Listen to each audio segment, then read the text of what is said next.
현우야, 아버지가 지금 서울병원에 입원하셨어. 암이 의심돼서 정밀 검사를 받아야 한대. 제가 말하자 현우가 대답했어요.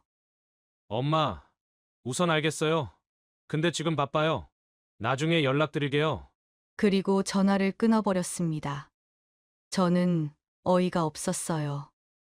아버지가 암 검사를 받는다는데 바쁘다고 전화를 끊다니요. 1시간 후 현우에게서 문자가 왔습니다.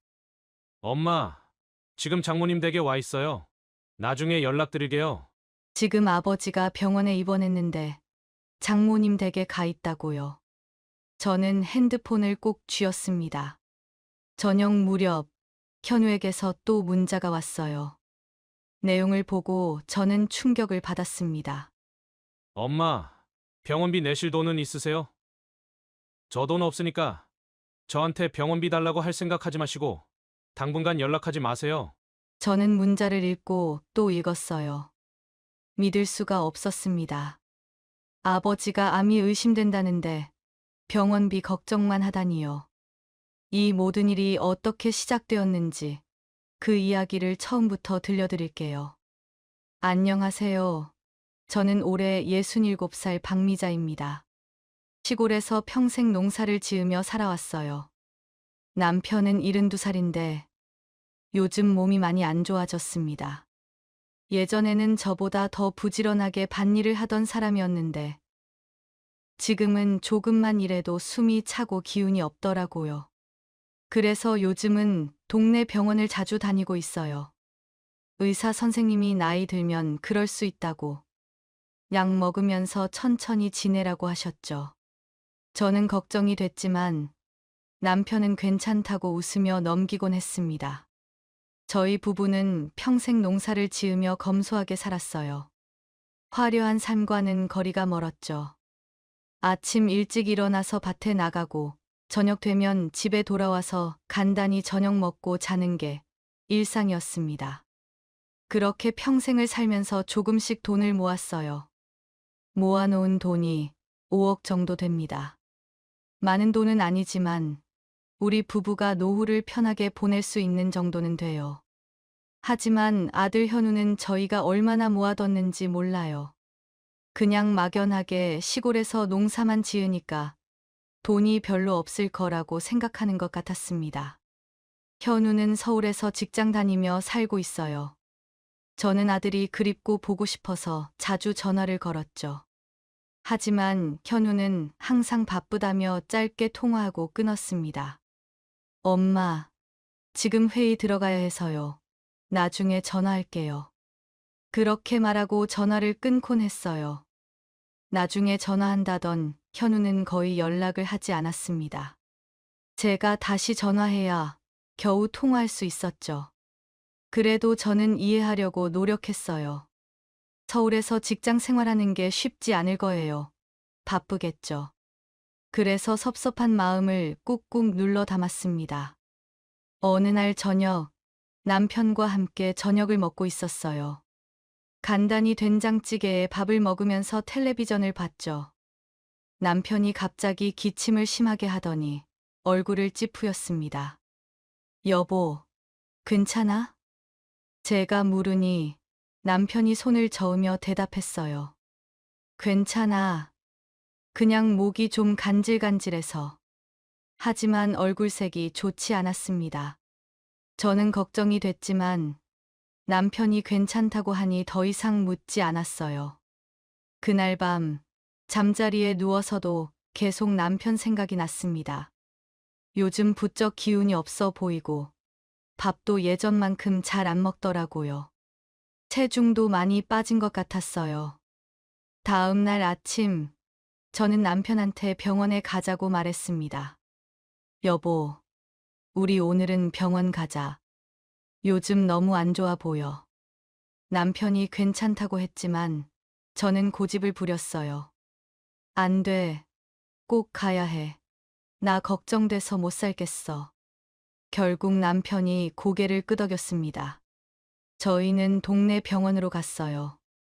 의사 선생님이 남편을 진찰하시더니 혈액 검사를 해보자고 하셨습니다. 검사 결과를 기다리는 동안 저는 불안했어요. 왠지 모르게 안 좋은 예감이 들었거든요.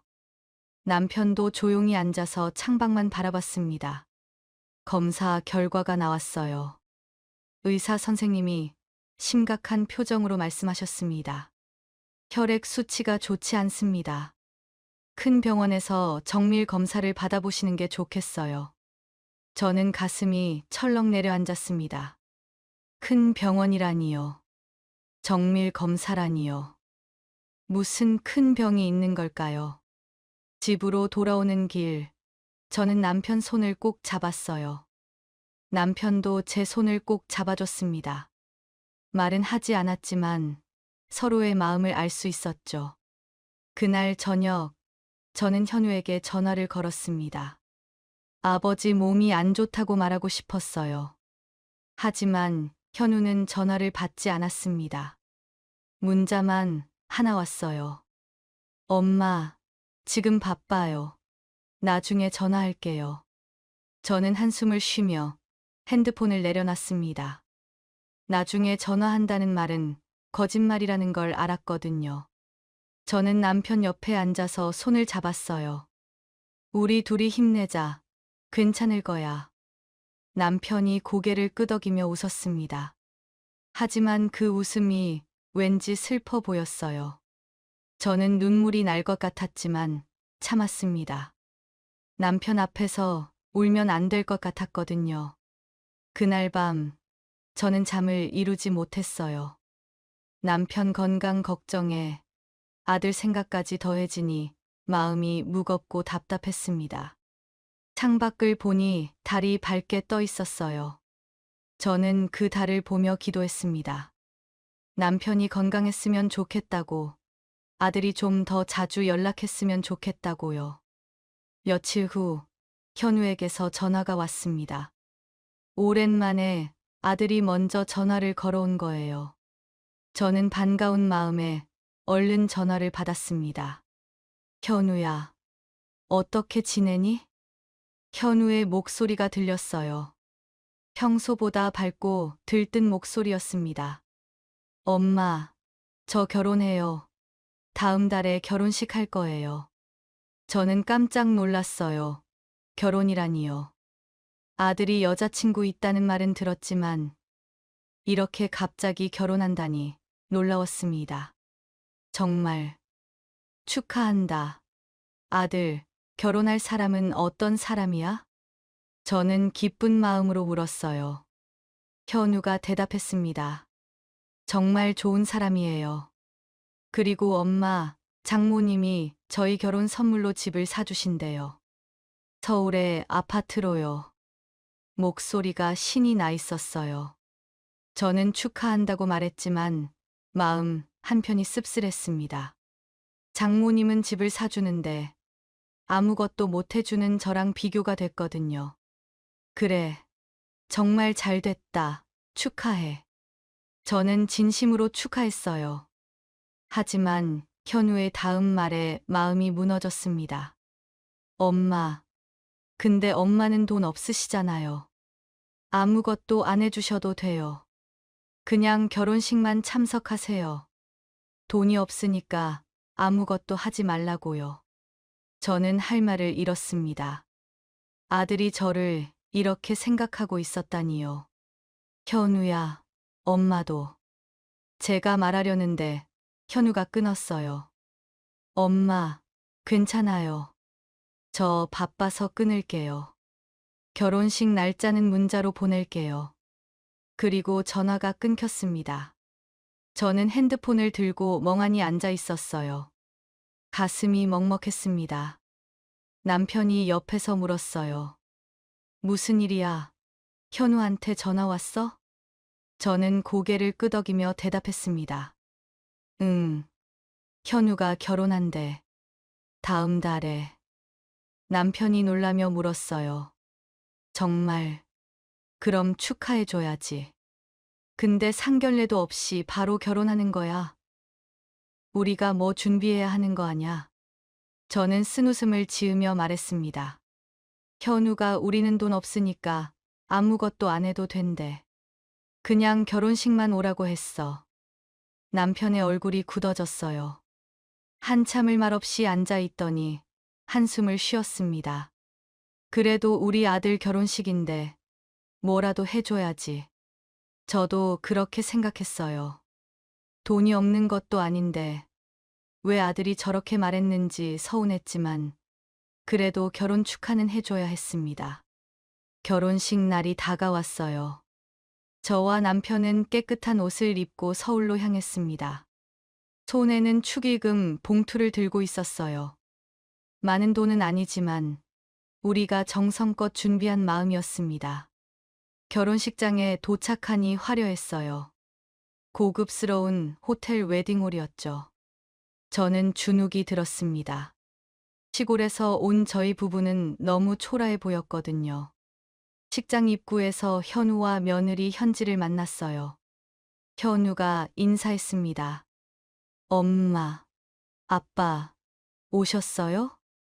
저는 웃으며 축하한다고 말했어요. 며느리 현지도 인사했지만 표정이 그리 밝지 않았습니다. 어머님, 아버님, 안녕하세요. 형식적인 인사였어요. 저는 축의금 봉투를 건넸습니다. 현우야, 이거 받아. 우리 마음이야. 현우가 받으면서 고맙다고 했지만 눈빛이 별로였어요. 옆에 있던 현지가 봉투를 힐끗 보더니 미묘한 표정을 지었습니다. 식이 시작되고 사회자가 양가 부모님을 소개했어요. 신부 어머니가 먼저 소개됐습니다. 사돈댁이 일어서시더니 마이크를 잡고 말씀하셨어요. 저희가 사랑하는 딸을 위해 서울에 아파트를 마련해줬습니다. 두 사람이 행복하게 살았으면 좋겠어요. 하객들이 박수를 쳤습니다. 저는 작아지는 기분이었어요. 우리는 그런 것도 못해주는 부모라는 생각이 들었거든요. 식이 끝나고 피로연이 있었어요. 저와 남편은 구석 자리에 앉아서 조용히 식사를 했습니다. 현우는 바빠서 우리한테 오지도 않았어요. 장모님 쪽 하객들과 인사하느라 정신이 없었죠. 집으로 돌아오는 기차 안에서 저는 창밖만 바라봤어요. 남편이 제 손을 잡아줬습니다. 여보, 미안해. 내가 돈을 더 벌었어야 했는데. 저는 고개를 저었어요. 아니야. 당신 잘못 아니야. 우리는 최선을 다해서 열심히 살았어. 하지만 마음속은 텅 빈 것 같았습니다. 아들이 우리를 부끄러워하는 것 같아서 슬펐어요. 결혼 후 현우에게서 연락이 거의 오지 않았습니다. 제가 먼저 가끔 전화를 걸었지만 현우는 항상 바쁘다며 짧게 통화하고 끊었어요.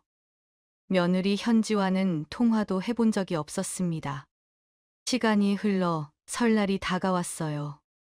저는 현우에게 전화를 걸었습니다. 결혼 후 첫 명절이니까 얼굴 좀 보고 함께 밥 먹으면 좋겠다고 생각했거든요. 현우야, 이번 설날에 집에 올 거지? 엄마가 맛있는 거 해놓을게. 저는 기대에 차서 물었어요. 하지만 현우의 대답은 실망스러웠습니다. 엄마, 저희 이번 설날에 장모님이랑 여행 가기로 했어요. 저는 순간 말문이 막혔어요.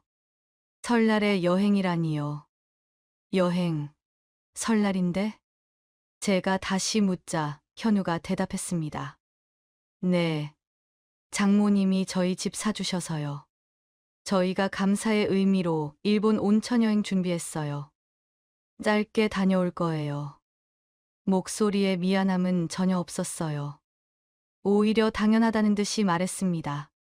현우야, 그래도 결혼하고 첫 설날인데 얼굴 좀 보게 잠깐이라도 들를 수 없니? 저는 애원하듯 물었습니다. 하지만 현우는 단호했어요. 엄마, 그건 힘들 것 같아요. 비행기 시간도 있고요. 다음에 갈게요. 다음에라는 말은 거짓말이라는 걸 알았습니다. 저는 억지로 밝은 목소리를 냈어요. 그래, 알았어. 잘 다녀와. 전화를 끊고 나서 저는 주저앉아 울었습니다. 남편이 옆에서 등을 토닥여줬어요. 괜찮아. 바쁘니까 그럴 수도 있지. 하지만 괜찮지 않았어요. 결혼하고 첫 명절인데 제대로 인사 한 번 오지 않는다는 게 너무 슬펐습니다. 설날이 지나고도 현우에게서 연락이 없었어요. 저는 몇 번 전화를 걸었지만 현우는 받지 않았습니다. 문자만 하나 왔어요. 엄마, 요즘 바빠요. 연락하지 마세요. 연락하지 말라고요. 저는 핸드폰을 들고 멍하니 앉아 있었습니다. 아들이 저한테 연락하지 말라고 하다니요. 남편한테 말했어요. 여보, 현우가 연락하지 말래. 아무래도 현우가 우리 부끄러워하는 것 같아. 장모님이랑만 비교만 하고. 남편이 화를 내며 말했습니다. 설마 그러겠어. 우리가 현우 그렇게 안 키웠잖아. 하지만 남편 목소리에도 확신은 없었어요. 저희 둘 다 알고 있었습니다. 현우가 변했다는 거려. 그날 밤 저는 잠을 이루지 못했어요. 아들 생각에 눈물만 났습니다. 왜 이렇게 됐을까요? 제가 뭘 잘못한 걸까요? 며칠 후 남편이 또 기침을 심하게 했어요. 저는 걱정이 돼서 병원에 가자고 했습니다. 여보, 우리 병원 가자. 기침이 너무 심해졌어. 남편이 고개를 끄덕였어요. 저희는 동네 병원으로 갔습니다. 의사 선생님이 진찰하시더니 심각한 표정을 지으셨어요. 정말 서울 큰 병원에서 검사를 받아보셔야겠어요. 상태가 좋지 않습니다. 저는 가슴이 철렁 내려앉았습니다. 며칠 후 남편과 함께 서울에 있는 큰 병원으로 갔습니다. 동네 병원에서 소개서를 받아왔거든요. 저는 불안하고 두려웠어요. 남편도 조용했습니다. 병원에 도착해서 접수를 하고 진료를 기다렸어요. 대기실에는 사람들이 많았습니다. 저는 남편 손을 꼭 잡았어요. 괜찮을 거야. 별일 아닐 거야. 남편이 웃으며 고개를 끄덕였지만 얼굴이 창백했습니다. 진료실에 들어가서 의사 선생님을 만났어요. 선생님이 검사 결과를 보시더니 심각한 표정으로 말씀하셨습니다. 암 의심 소견이 있네요. 정밀 검사를 해볼게요. 암이라고요. 저는 머리가 하얘졌습니다. 옆에 있던 남편도 아무 말이 없었어요. 얼마나 심각한가요? 제가 떨리는 목소리로 물었습니다. 의사 선생님이 대답하셨어요. 검사를 해봐야 정확히 알 수 있습니다. 오늘 입원하셔서 검사 받으시는 게 좋겠습니다. 저희는 그날 바로 입원 수속을 밟았어요. 남편이 병실에 누워있는 모습을 보니 눈물이 났습니다. 하지만 남편 앞에서 울 수는 없었어요. 병실에서 저는 현우에게 전화를 걸었습니다. 아버지가 아프다는 사실을 알려야 했거든요. 현우야, 아버지가 지금 서울병원에 입원하셨어. 암이 의심돼서 정밀검사를 받아야 한대. 제가 말하자 현우가 대답했어요. 엄마, 우선 알겠어요. 근데 지금 바빠요. 나중에 연락드릴게요. 그리고 전화를 끊어버렸습니다. 저는 어이가 없었어요. 아버지가 암 검사를 받는다는데 바쁘다고 전화를 끊다니요. 1시간 후 현우에게서 문자가 왔습니다.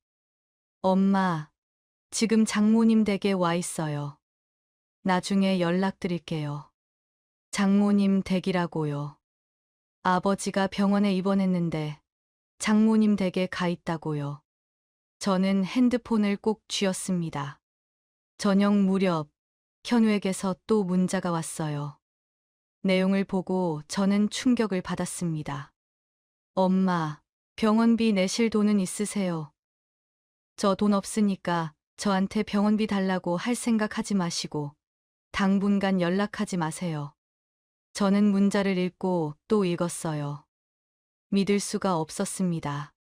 아버지가 암이 의심된다는데 병원비 걱정만 하다니요. 저 돈 없으니까 저한테 병원비 달라고 하지 마세요. 이게 아들이 할 말인가요? 저는 핸드폰을 들고 떨었습니다. 화가 나고 슬프고 억울했어요. 남편이 누워서 물었어요. 현우한테 연락했어? 저는 고개를 끄덕이며 대답했습니다. 응, 했어. 남편이 또 물었어요. 뭐래? 올 거래? 저는 대답할 수 없었습니다. 어떻게 말해야 할까요? 아들이 당분간 연락하지 말라고 했다고, 병원비 달라고 하지 말라고 했다고 솔직하게 어떻게 말할까요? 나중에 온대. 결국 거짓말을 했습니다. 남편한테 진실을 말할 수 없었어요. 남편이 얼마나 상처받을까요? 그날 밤, 저는 병실 의자에 앉아서 밤을 새웠습니다.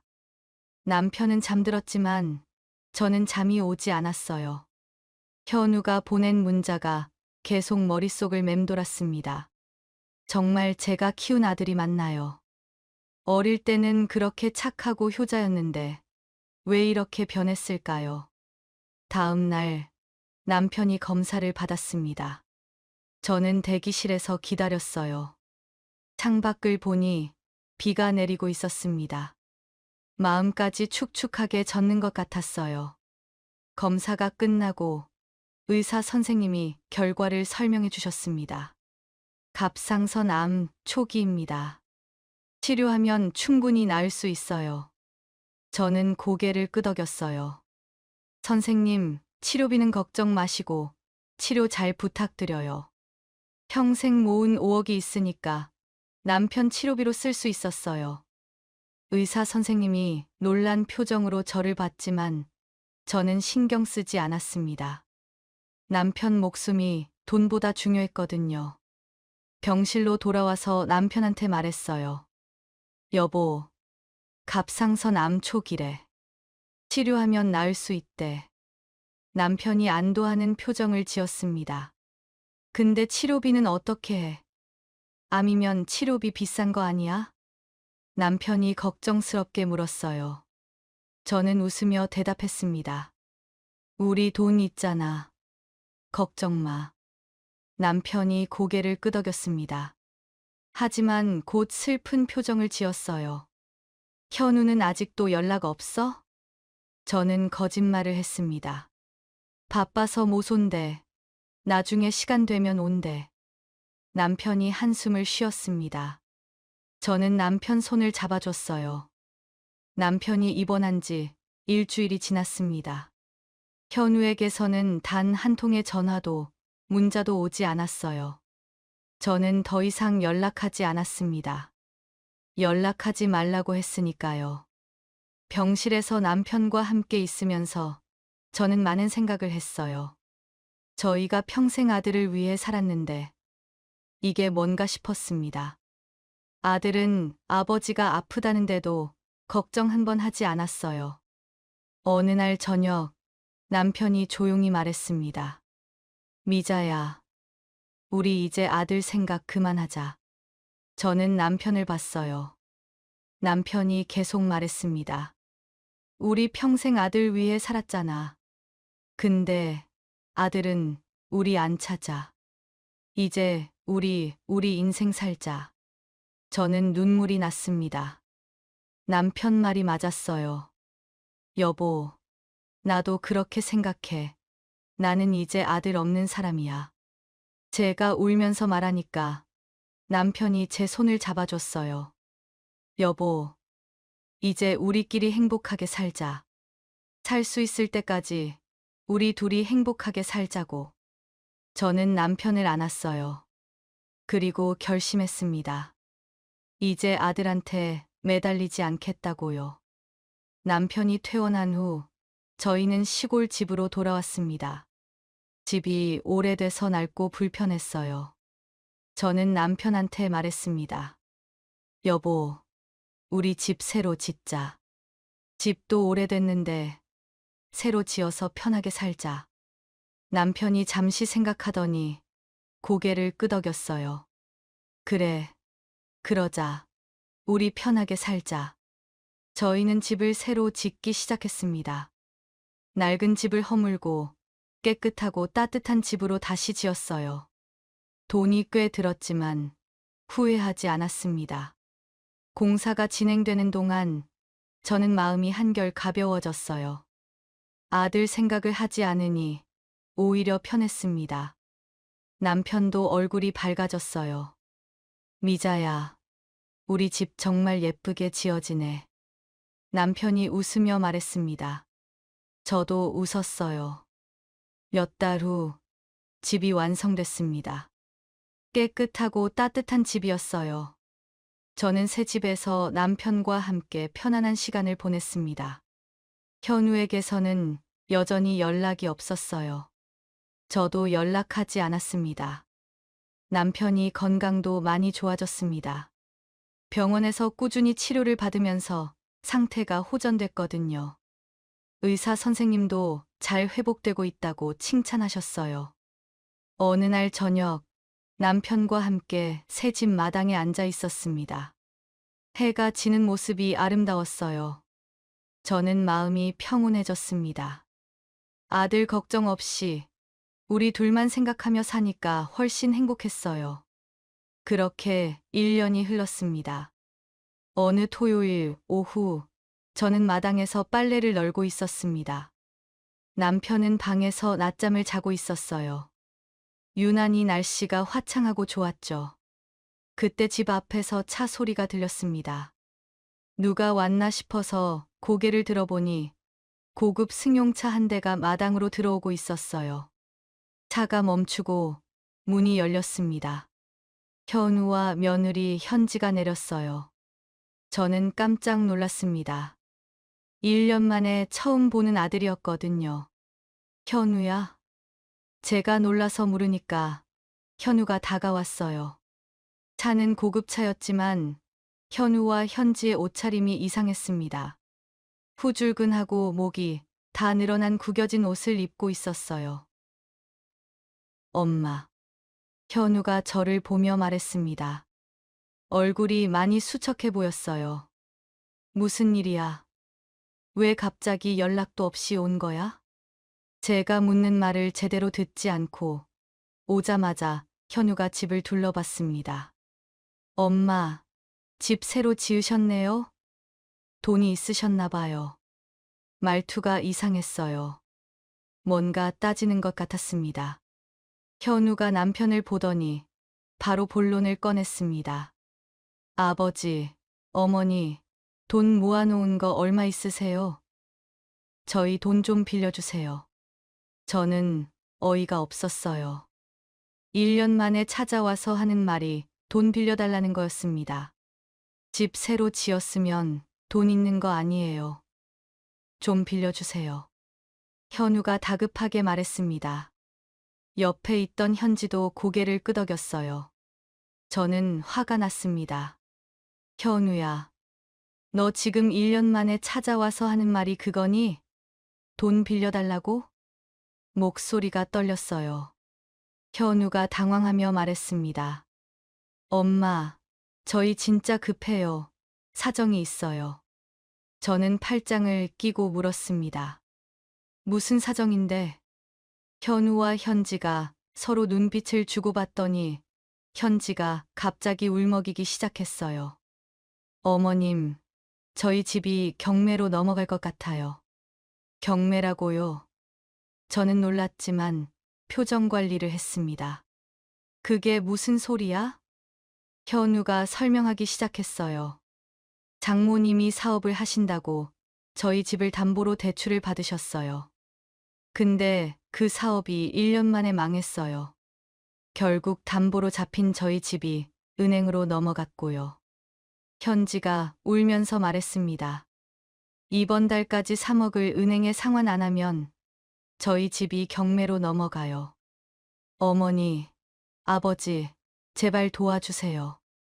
현우도 무릎을 꿇으려고 했어요. 엄마, 제발요. 3억만 빌려주세요. 저는 현우를 막았습니다. 당장 일어나. 냉정한 목소리로 말했어요. 현우가 일어났습니다. 저는 속으로 생각했어요. 저희한테는 돈이 있습니다.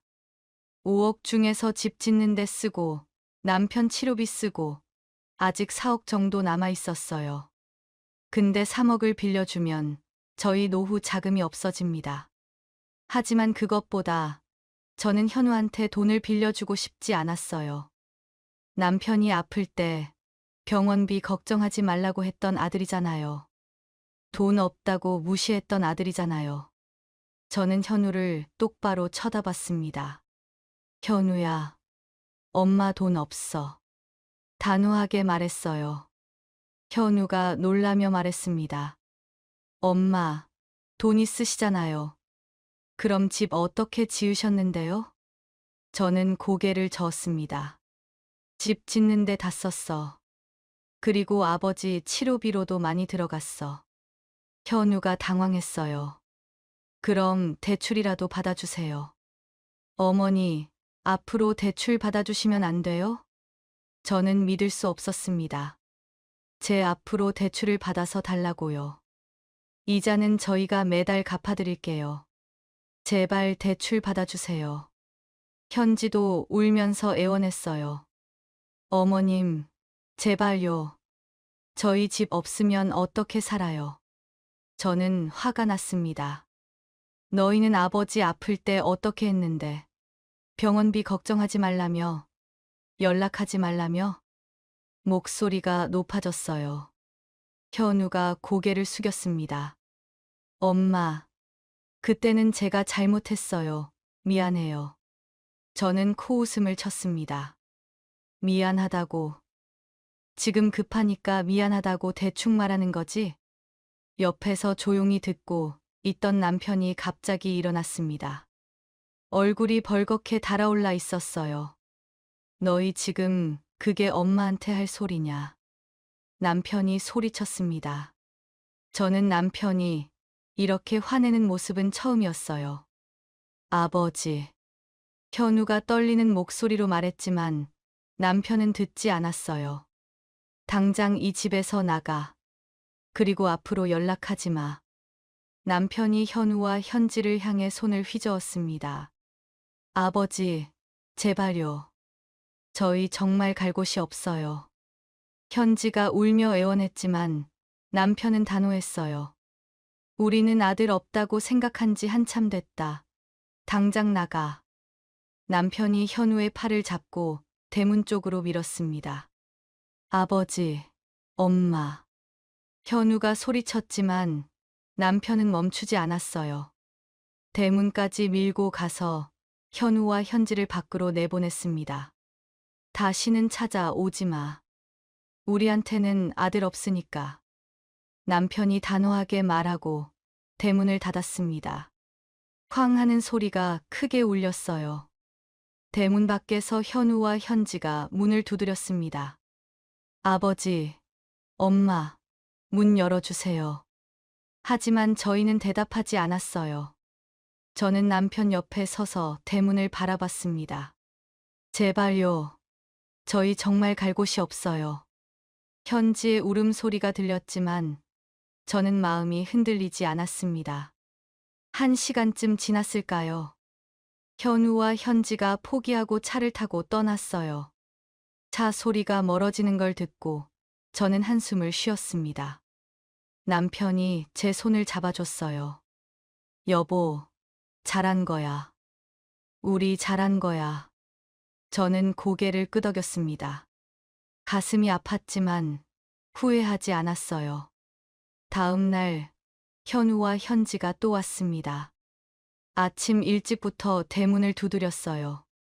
엄마, 아버지, 제발 문 열어주세요. 하지만 우리는 문을 열어주지 않았습니다. 그들은 오후까지 있다가 떠났어요. 그 다음 날도 왔습니다. 매일같이 대문을 두드리고 애원했어요. 하지만 저희는 단 한 번도 문을 열어주지 않았습니다. 일주일이 지났습니다. 현우와 현지는 더 이상 오지 않았어요. 정말 연락도 끊겼습니다. 저는 마당에 서서 하늘을 바라봤어요. 이제 정말 아들이 없는 사람이 된 것 같았죠. 남편이 옆에 와서 섰습니다. 미자야, 괜찮아? 제가 고개를 끄덕였어요. 응, 괜찮아. 이제 우리끼리 살자. 남편이 제 어깨를 감싸 안았습니다. 그날 이후로 저희 부부는 정말 자유로워졌습니다. 아들 걱정, 며느리 눈치, 그런 것들에서 완전히 벗어났어요. 남편 건강도 점점 좋아졌습니다. 병원에서 정기 검진을 받을 때마다 의사 선생님이 잘 회복되고 있다고 칭찬하셨어요. 이 정도면 완치라고 봐도 될 것 같습니다. 정말 잘 관리하셨어요. 의사 선생님 말씀을 듣고 저는 너무 기뻤습니다. 남편도 환하게 웃었어요. 미자야, 우리 이제 진짜 건강하게 오래 살 수 있겠다. 남편이 제 손을 잡으며 말했습니다. 저도 웃으며 대답했어요. 그래, 우리 오래오래 행복하게 살자. 집으로 돌아오는 길, 남편이 갑자기 말했습니다. 미자야, 우리 여행 갈까? 저는 놀라서 남편을 봤어요. 여행, 어디로? 남편이 웃으며 대답했습니다. 강릉 어때? 바다 보러 가자. 우리 평생 농사만 지으면서 살았잖아. 이제 좀 놀아도 되지 않겠어? 저는 생각해 봤어요. 맞아요. 저희는 평생 일만 했습니다.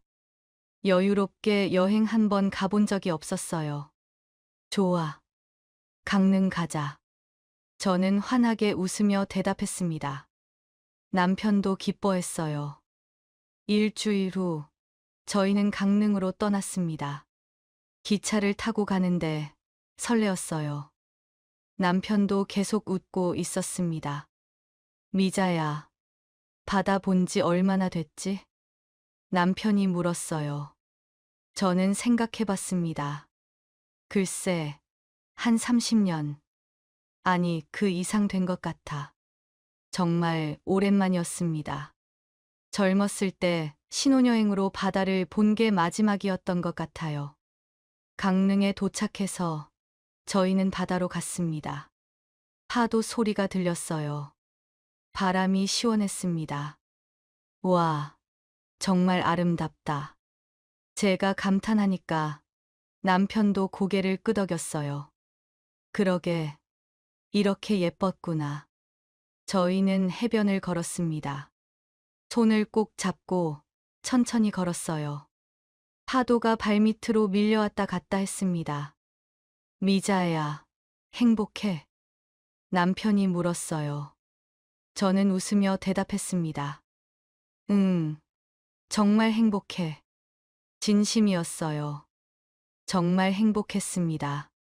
아들 걱정 없이 우리 둘만 생각하며 사니까 이렇게 행복할 수 있었어요. 나도 행복해. 당신하고 이렇게 여행 오니까 정말 좋네. 남편이 웃으며 말했습니다. 저는 남편 어깨에 머리를 기댔어요. 해가 지기 시작했습니다. 하늘이 붉게 물들었어요. 정말 아름다운 광경이었습니다. 미자야, 저기 봐. 남편이 가리키는 곳을 봤어요. 태양이 바다 위로 천천히 내려가고 있었습니다. 하늘은 주황색, 분홍색, 보라색으로 물들어 있었어요. 정말 예쁘다. 저는 감탄하며 말했습니다. 남편이 제 손을 꼭 잡아줬어요. 우리 이제 이런 거 자주 하자. 여행도 가고, 맛있는 것도 먹고. 남편이 말했습니다.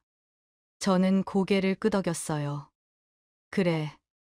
우리 앞으로 우리 하고 싶은 거 다 하면서 살자. 저희는 노을을 보며 한참을 서 있었습니다. 파도 소리가 들렸고 바람이 시원했어요. 정말 평화로웠습니다. 여행에서 돌아온 후 저희는 계획을 세웠어요. 다음 달에는 제주도를 가기로 했고 그 다음 달에는 경주를 가기로 했습니다. 시간이 흐르고 저희 부부는 계획대로 여행을 다녔어요. 제주도에도 가고, 경주에도 가고, 부산에도 갔습니다. 맛있는 것도 많이 먹었어요. 남편 건강도 계속 좋았습니다. 저도 건강했어요. 우리는 매일 아침 산책을 하고 건강하게 식사를 했습니다. 어느 날, 저희는 다시 강릉 바다를 찾았습니다. 처음 왔을 때보다 더 좋았어요. 미자야, 우리 여기서 사진 찍자. 남편이 말했습니다. 저는 웃으며 고개를 끄덕였어요. 지나가던 젊은 부부에게 부탁해서 사진을 찍었습니다. 바다를 배경으로 남편과 저는 환하게 웃었어요. 사진을 보니 저희가 정말 행복해 보였습니다. 주름은 많아졌지만 표정이 밝았어요. 여보, 우리 정말 행복해 보인다. 제가 말하니까 남편이 웃으며 대답했어요. 그야 정말 행복하니까. 저희는 다시 해변을 걸었습니다. 손을 꼭 잡고 천천히 걸었어요. 미자야, 나는 당신 만나서 정말 행복했어. 남편이 갑자기 말했습니다. 저는 놀라서 남편을 봤어요. 갑자기 왜 그래? 남편이 웃으며 대답했습니다. 그냥 고마워서. 당신이 옆에 있어줘서 고마워. 저는 눈물이 날 것 같았어요. 하지만 웃으며 대답했습니다. 여보, 나도 고마워. 당신하고 평생을 함께해서 행복했어. 저희는 서로를 안았습니다. 바다 앞에서 두 늙은 부부가 서로를 꼭 안고 있었어요. 해가 지고 있었습니다. 노을이 아름다웠어요. 저희는 손을 잡고 노을을 바라봤습니다. 미자야, 우리 이렇게 오래오래 행복하게 살자. 남편이 말했습니다. 저는 고개를 끄덕였어요. 그래, 우리 오래오래 함께하자. 파도 소리가 들렸습니다. 바람이 불었어요. 저희는 서로의 손을 꼭 잡고 바다를 바라봤습니다. 자유로웠습니다. 행복했어요. 이제 누구의 눈치도 보지 않고 저희가 원하는 대로 살 수 있었습니다.